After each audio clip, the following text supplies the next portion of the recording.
Mga kapuso, muling nakapagtala ng pinakamainit na temperatura sa Metro Manila para sa taong ito. Ayon sa Pag-asa, umabot po ang init sa 36.1 degrees Celsius dakong alas 3 kahapon ng hapon.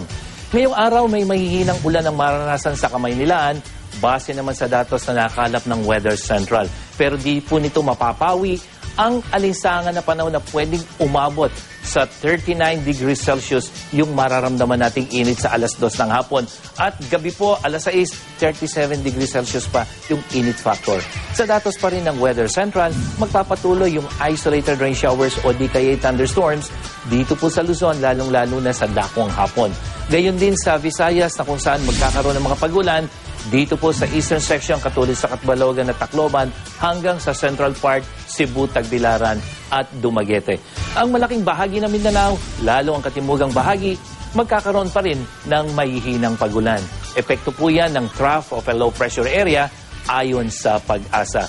Bukod dyan, binabantayan pa rin po natin yung posibleng pamumuo ng isang low pressure area na sa ngayon ay nasa labas ng Philippine Area of Responsibility. At para sa iba pang impormasyon tungkol sa lagay ng panahon, bisitahin lang ang website at Facebook page ng GMA Weather. Ako po si Nathaniel Cruz para sa I Am Ready, serbisyong totoo ng GMA News.